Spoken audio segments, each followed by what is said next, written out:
Allé au collège. Il est devenu l'homme d'affaires de l'année 2011 du magazine Fortune. Il est l'un des hommes les plus riches en Amérique, avec une valeur nette de 1,5 milliard de dollars. Il est Howard Schultz, et voici ses 10 meilleures règles pour le succès. Je ressens tellement que la raison pour laquelle je suis ici, et que j'ai rêvé de grands rêves. J'ai rêvé le genre de rêve que d'autres ont dit ne serait pas possible. Je suis aussi la preuve vivante que ce n'est pas un film hollywoodien. Si vous avez vu où j'ai grandi, et nous avons pris une photo de celui-ci, le quartier Le Cadre, vous dites que non, il est impossible que quelqu'un puisse venir de là et venir ici. Je viens littéralement de l'autre côté des voies. Mais c'est possible. Et ne pas sembler trop banal, c'est possible parce que nous vivons toujours dans un pays où l'esprit d'entreprise est si vivant et si bien. Et n'importe qui dans ce pays, si vous rêvez grand et vous entourez de gens formidables, et laissez votre ego à la porte et partagez un succès avec les autres. Et avoir un peu de chance sur le chemin, vous pouvez faire n'importe quoi. Mais il y aura des gens le long du chemin et je mène, souviens, qui vous dira vous savez que vous rêvez trop grand. Ce n'est pas possible. Ces choses ne peuvent tout simplement pas arriver. Ne permettez à personne, amis, famille, connaissances, enseignants, qui que ce soit, de ne permettre à personne de vous dire que ce que vous rêvez pour vous et votre famille n'est pas possible. C'est possible. Dans un travail de 9 à 5 misérable, et en colère et amer, parce que vous laissez vos rêves s'éloigner de vous, parce que tu ne croyais pas assez fort en toi-même. Et ce qui était possible, ne soyez pas l'une de ces personnes dans 20 ans qui vont se promener. Ne permettez pas que cela arrive. C'est un moment incroyable. Et je ne peux pas vous encourager suffisamment pour continuer à penser que les choses sont possibles et que vos rêves peuvent devenir réalité. Combien de personnes avez-vous rencontrées dans votre vie qui ont dit des choses comme j'ai eu cette idée, je savais à ce sujet, ou moi j'étais si proche mais j'ai abandonné. Je pense que parfois la différence entre le succès et l'échec, gagner et perdre, est une ligne très fine entre ceux qui continueront à aller de l'avant. En août 87, nous avions 11 magasins et une centaine d'employés. Et nous rêvions de créer une entreprise nationale de vente au détail autour de l'expérience du café, un bon café en Amérique. Mais il y avait un autre rêve que j'avais, et c'était pour construire un type différent d'entreprise. Une entreprise qui pourrait potentiellement atteindre l'équilibre délicat entre la rentabilité et la responsabilité fiscale de la création de valeur pour l'actionnaire. Mais l'équilibre d'avoir aussi un cœur de bienveillance et d'intégrer une conscience sociale dans tout ce que l'entreprise ferait. Et j'espère qu'un jour, souvenez-vous que c'était en 1987, l'entreprise serait connue autant pour ses valeurs, sa culture, ses principes directeurs que pour la qualité de son café. À prendre de la vitesse. Avance rapide de 87 à 89 et 80 et 1990, l'entreprise commençait. Nous avions environ 50 magasins. Nous ne gagnions toujours pas d'argent. Et je pense que nous avons tous réalisé à l'époque que nous n'étions pas dans le secteur du café au service des gens, mais que nous étions dans le secteur des gens qui servaient le café. Que si nous voulions dépasser les attentes du client, nous devions d'abord dépasser les attentes de nos clients. Nous avons pris très tôt une décision stratégique très importante, que le franchisage ne pouvait pas maintenir la culture et les valeurs de l'entreprise. Tout ce que ce serait un accès à des capitaux bon marché. Nous avons donc continué sur la voie de l'ouverture et de la construction d'un système appartenant à l'entreprise. J'ai dit pendant des années que vous célébrez vos victoires, et ce que je veux dire par là, c'est que vous devez apprendre des erreurs que vous faites. Et vous devez créer un environnement où les gens n'ont pas peur. Vraiment célébrer vos erreurs, de prendre des risques et n'ont pas peur de faire des choses qui dépassent les attentes. En même temps, vous devez mettre en place un cadre pour la façon dont ces choses sont gérées et jugées et évaluées. Mais je croyais fermement que nous pouvions construire un type d'entreprise différent. Je n'ai jamais cru, jamais. Je pense qu'il aurait été arrogant de croire que nous pourrions Avoir 1 000, 2 000 ou 7 500 magasins aux États-Unis et partout dans le monde. Mais quelque chose de vraiment magique a commencé à se produire. Et cela a commencé à se produire en raison de la non-publicité ou du marketing classique. Le fait est que Starbucks dépense très peu sur la publicité traditionnelle.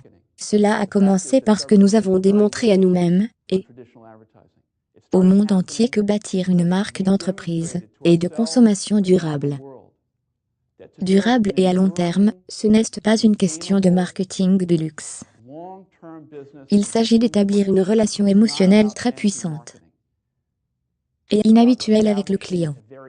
Mais je suis également ici pour vous dire que je suis convaincu que la valeur à long terme pour vos actionnaires ne peut être atteinte de manière durable, sans que la direction de l'entreprise ne s'engage totalement et complètement à créer de la valeur à long terme pour ses employés. Et les deux sont directement liés ensemble. Et toute entreprise, toute équipe de direction qui tourne le dos à ses employés et ne partage pas le succès de l'entreprise avec les gens qui font le travail ne vont pas finir la course. Je pense que quelque chose qui s'est passé ces 2 dernières années et que j'ai remarqué est puissant, et que le changement et que le consommateur a commencé de multiples façons à réaliser ce que j'appellerais un audit culturel des entreprises, des marques et des produits et services qui sont invités à soutenir, à acheter. Et l'audit culturel est quelque chose, comme pour la première fois les entreprises reconnaissent qu'il y a une parité sur le marché, parité sur le prix, parité sur les fonctionnalités et les avantages, et le consommateur à la suite de cela a des choix importants quant à ce qu'ils vont acheter et soutenir. Mais pour la première fois, ils posent des questions au-delà des caractéristiques du produit ou du service. Ils posent des questions sur les valeurs. Ils posent des questions sur la façon dont vous prenez soin de votre peuple, que vous donniez ou non à la communauté dans laquelle ils vivent et travaillent. Je pense que le succès dans les affaires est une chose très difficile à réaliser, et c'est plus difficile aujourd'hui que tout autre moment malgré le grand nombre d'opportunités. Et pour ce qui est de trouver votre vocation en termes d'opportunités ou d'aventure entrepreneuriale, cela doit être lié à quelque chose que vous êtes si passionné et si fou que vous êtes prêt à abattre des murs et à escalader des montagnes, et faites-les. Choses qui vont vous mettre dans une position de sacrifier tant d'autres choses pour son succès. Et vous ne pouvez le faire que quand il y a un sentiment convaincant sous-jacent que vous avez que c'est quelque chose que je vais me battre à mort. Et sans cela, je pense que ce sera une expérience basée sur les produits de base non seulement pour le client mais pour vous.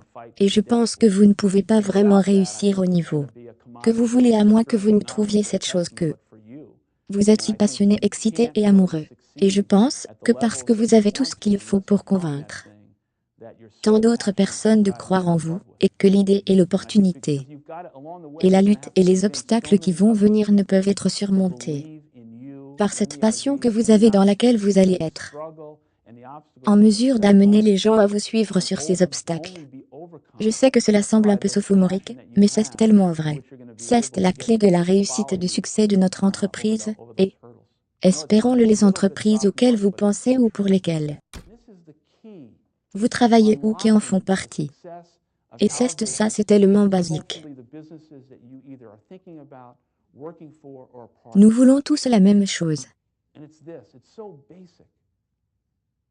Pour casser les différences entre ce que je viens de décrire, la langue, la politique, la façon dont les gens habillent leur histoire, cela n'a pas d'importance. Nous voulons tous la même chose. Nous voulons être respectés en tant qu'employés. Nous voulons être appréciés en tant que clients.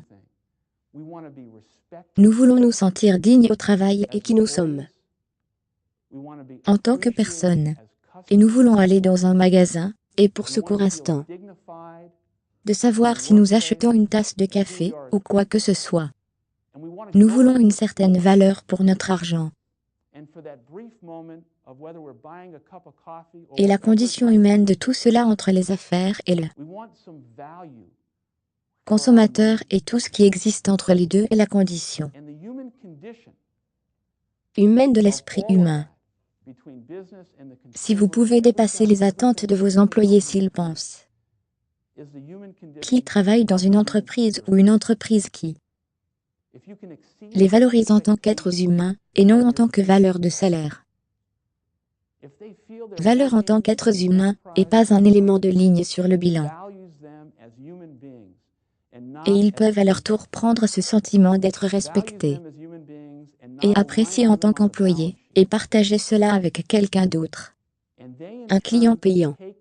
Que ce soit au Koweït ou à Dubaï ou à l'ouverture de Starbucks, France, où les gens ont dit que ce ne serait pas possible. Cela peut fonctionner et c'est durable. Parce que l'esprit humain n'a pas de langage. De confiance si vous tendez la main, et appréciez et respectez. Un autre être humain. Il vous revient parce que toutes les décisions ne sont pas une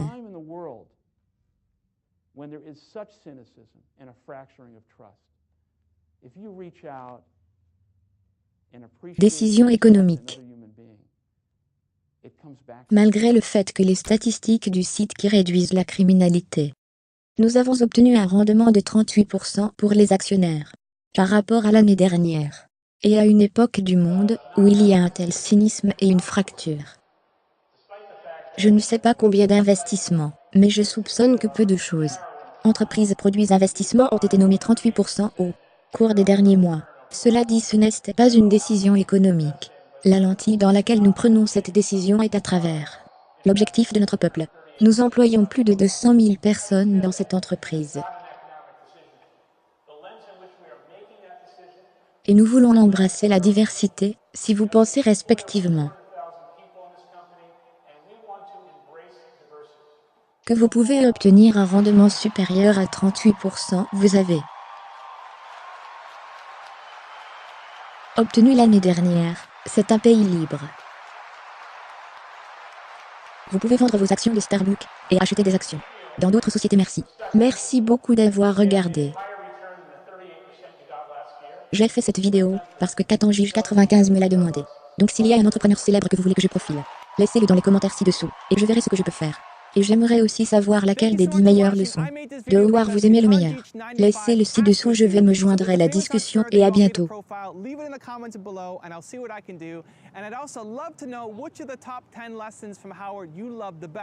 Leave it below. I'm going to join in the discussion, and I'll see you soon.